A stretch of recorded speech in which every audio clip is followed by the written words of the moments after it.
The Gleneagle International Rally of the Lakes for 1983 was run on Saturday and Sunday, the 3rd and 4th of December, and was the final round of the Irish Tarmac International Rally Championship. And it was a fitting finale to that championship, with several different opinions as to the possible outright winners. Russell Brooks, the current leader, was a non-starter, as was Bertie Fisher. That meant that it was all up to third place Austin McHale and fourth place Richie Healy. While Brooks sat quietly at home in England, McHale had to finish in the top 3 to win the championship, and Richie Healy had to win outright to win the championship. Billy Coleman had hired Bertie Fisher's Opel Ascona 400 for the weekend, and when the Service Supremo Sydney Meet arrived at the Irish Customs Post the day before the rally, they were not let through. The Irish Customs wanted a bond of £10,000, but sometime during the night the bond arrangements were made and the Ascona Plus Service crew started the long haul to Killarney. But Billy Coleman then was going to be seated at number 1, driving an Opel Ascona 400 for the second time, and he gave us his comments as to his prospects. I'm absolutely delighted to be here. As you say, I haven't been doing much in recent times, and looking forward to it eagerly, I can tell you. Will this particular event, when it contains its classic stages, Carroll Lake, Moll's Gap, Tim Healy Pass, be very much to your liking? Oh, it should be tremendous. You know, I just can't wait to get on those stages again. And this particular Ascona 400, I think you've driven this car in Donegal. How did you find it on that occasion? Well, it was a similar car at least, and I was very happy with the car. But of course, that's over a year ago, and I've just got in the car this morning now, and I have to sort of give myself a little bit of time to get in the groove and get used to it, you know. So we'll see what we can do anyway. We wish you the very best, Billy. Thank you very much. Thanks very much. James Doherty, you won the 1982 Rally of the Lakes. What are your plans to retain your title in 83? I think it's a day to just watch the pace. There's an awful lot of quick men with quick cars, and my car has been changed, suspension, what have you, and I've a little bit to learn about that.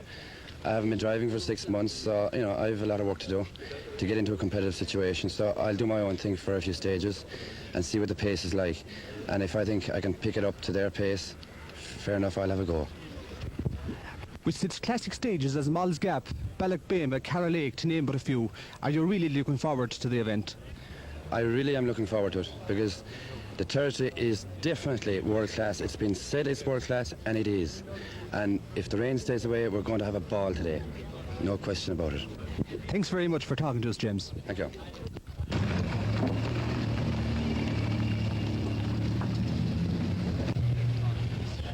Richie Healy, you've been involved in motorsport for 21 years this year. Has this been your most successful season? Yes, and one of my most enjoyable. And this car, this particular Escort, has proved very reliable. How much of an asset is that to you? Well, it was a very good car when I got it first, and I've maintained it to its standard that I got it in. An outright win here today, Richie, and you're the Irish Tarmac champion. Is that going to be your goal? Yes, providing that Austin McHale doesn't finish in the first 3. Well, we wish you the very best. Thanks for talking to us, Richie. Thank you.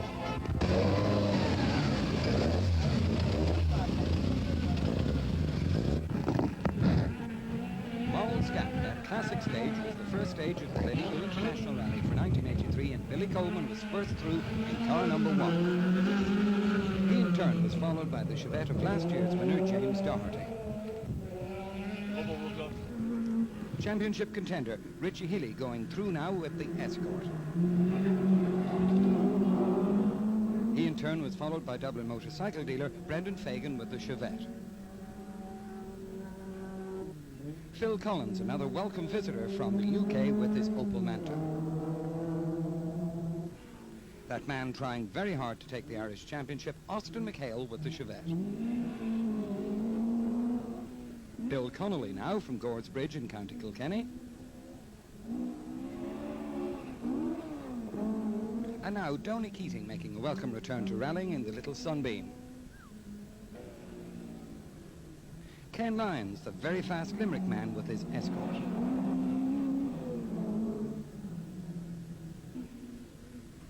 Now Ken McMillan going through. He in turn followed by David McCauley. A.J. Keating, that other red man. And he's followed by Barry Duggan. All in for the first time on the Saturday, and Billy Coleman leads the colourful cavalcade through this stage. Going through, second on the road, but in 7th place, James Doherty. He was followed by Richie Healy, who's in 5th position. Number 4, and in 4th place, Brendan Fagan. Phil Collins with the smart Manta in 3rd place overall. Phil Collins going very nicely, thank you, in 6th position.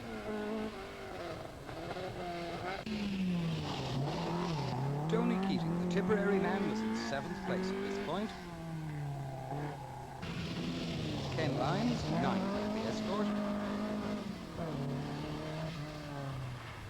And popular northerner Dan Daly going very well.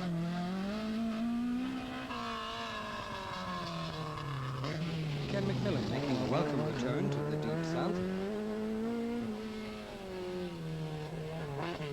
And another welcome northerner coming down after quite a gap, David McCall. Barry Duggan still had some energy left, having built the start ramp and has sponsored it as well. Very pleased with the first one. We had a fairly good run. We had a bit of fog and there was a few sheep on the road, but I think we were fastest time and on the first. We dropped quite a bit on the second one. I'm not quite sure why. Probably not trying hard enough. And this number 3, I haven't seen the time as yet, but I think it went reasonably well.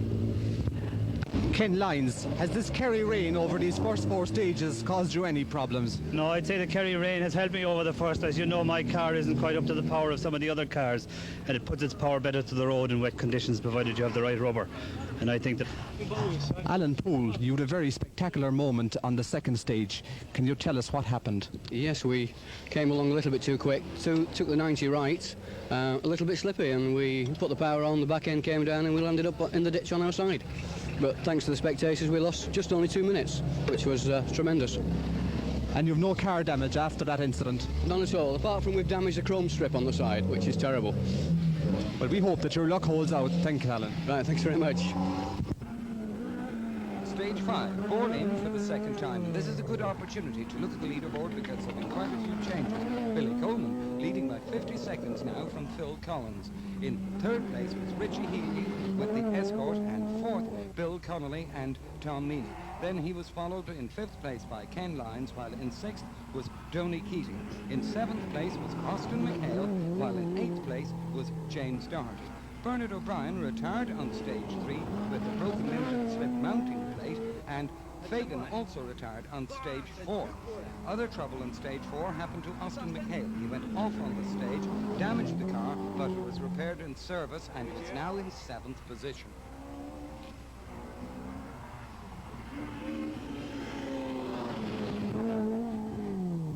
That's in way.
marvellous stage at Killarney going through the second time round is the leader, Billy Coleman.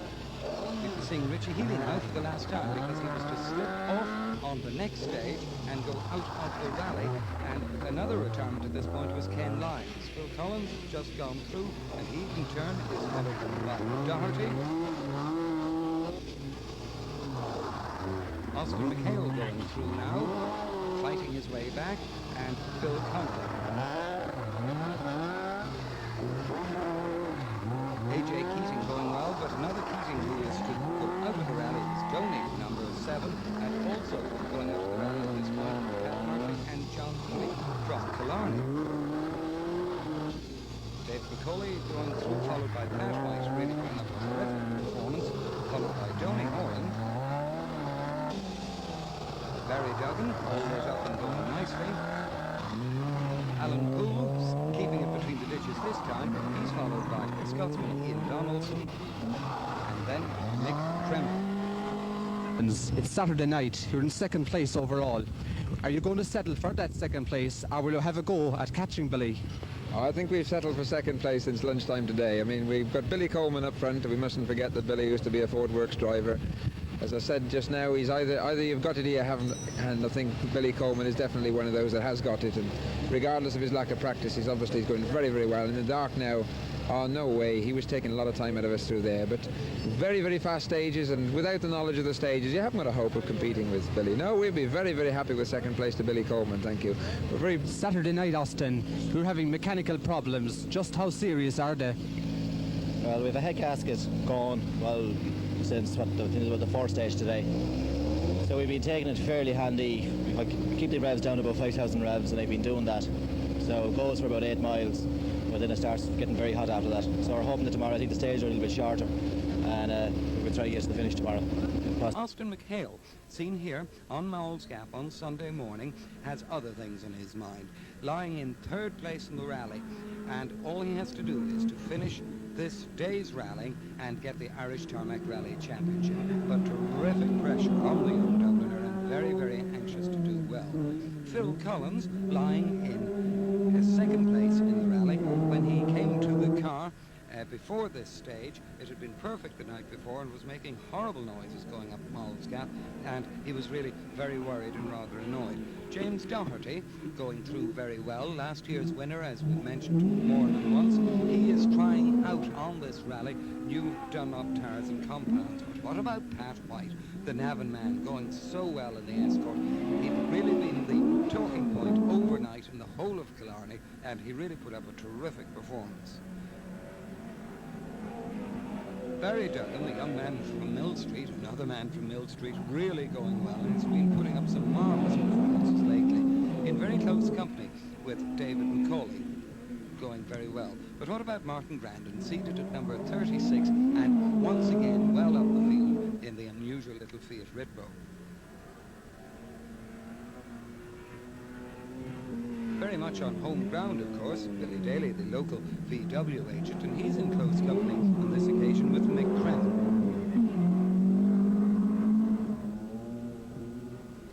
Ken McMillan is another one close to togetherness. Ken had problems on this stage, and he has Pat Dillon behind him in the Renault 5 Turbo.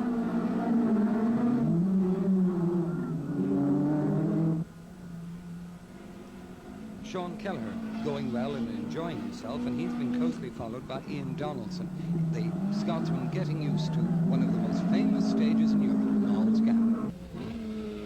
And so at the end of 11 stages, the leaderboard was as follows. Billy Coleman and Con Murphy leading with the Opel Ascot, followed in second place by Phil Collins and Ronan Morgan. Austin McHale in third place with his co-driver Christy Farrell just anxious to hold it in there. Fourth place, James Doherty and Michael Curley with the Chevette. Fifth place, Pat White and Joe Smith. What a marvellous ride. Sixth place, David McCauley and Elkin Robinson. In seventh place, Barry Duggan and Dan Cash. While eighth were Martin Grandin and Ger Eden. In ninth place, David Mann, Jim Bowie, and in 10th place, Billy Daly over Mike O'Leary.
Sunday morning, Billy. 3 stages completed. Has everything been to your liking?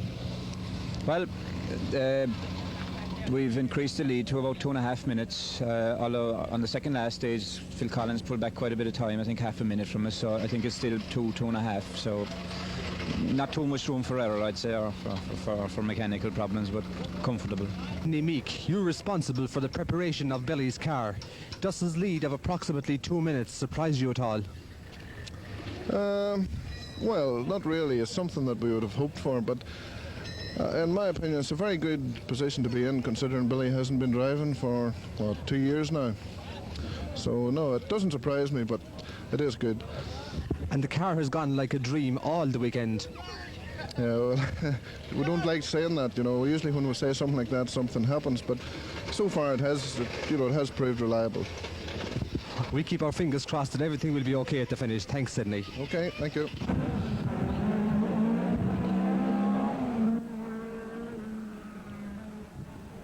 Sunday morning and the Healy Pass, to be used 4 times during the Rally of the Lakes for 1983, and it really, like Malsgap, was one of the great European classic stages. Just to look at the country and look at the driving that's necessary to get any kind of a quick time on the Healy Pass, it's no wonder that people talk about it in every country in the world. Really well-known rally stage, and one well worth watching. Rally leader Billy Coleman, of course, had been taking things rather gently as far as Sunday was concerned. Good professional driver. He decided to keep the revs down by 1,000 and to hold on to the lead and hold on to the car and keep the car going very nicely. Certainly he was being advised and looked after by Sydney Meek. Sydney Meek, who's a Bush engineering company in North Ireland, puts together this car, the car that was used by Bertie Fisher on the Circuit of Ireland, and he's always there to advise, and what a brilliant engineer Sydney Meek is. So the combination of Coleman and Meek together, it's no wonder that the rally was being led by Coleman going so well. Austin McHale had just gone through there. Austin, of course, doing very nicely, but holding on for his championship lead. In the meantime, this man Phil Collins had problems with ignition, and he got all those sorted out fairly quickly.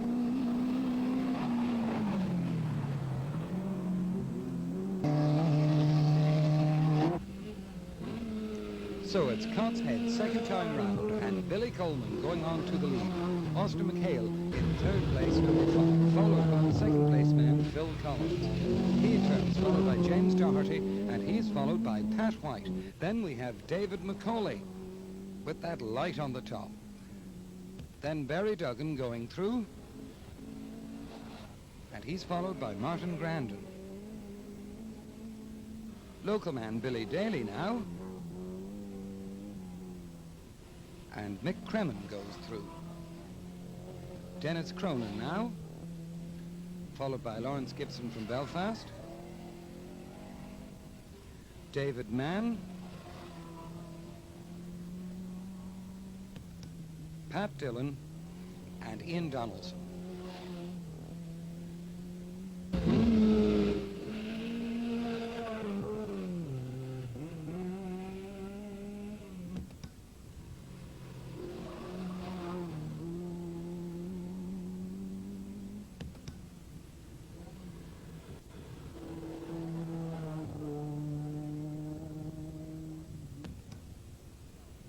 James Doherty from Adair, you're holding down 4th position. Do you foresee any problems over these last 2 stages? Not really, no. We're pretty well on the pace of the lads. They obviously have all backed off a small bit, and we're running much on the same pace. And we don't see any problem. The weather is good. We're all on slicks, and everything's very predictable. I don't think there's any change in the leaderboard. I think Austin's car will stay together, and it'll be as it is now in Killarney. That's what I'd expect anyway. 10th place, Billy Daly and Mike O'Leary from Killarney in the Golf GTI. They also run Class 4. In 8th place was Martin Grandin with Ger Egan. They were first in Class 8 with the Fiat Britain. In 7th place, Barry Duggan and Dan Cashman, and first in Class 14. In In 6th place was Pat White and Joe Smith, who lost 5th place to the new 5th place man overall, David McCauley and Elton Robinson with the Chevette. 4th is James Doherty with Michael Curley with their Chevette. In 3rd place was Austin McHale, co-driven by Christy Farrell in the Chevette. They also won Class 9. 3rd place was just what Austin wanted. He's had a very, very good year, needed to finish 3rd to deprive the championship from Russell Brooks. He really worked very hard throughout the year, putting up a terrific drive to finish in 2nd place in Donegal, and then he won his first international rally when he won the Cork 20 International in October of this year.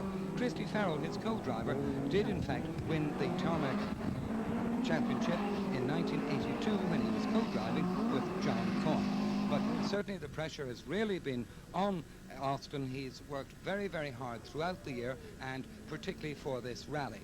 Pressure, of course, very much a thing in modern day rallying, so we asked him what he felt about the pressure of having to finish 3rd.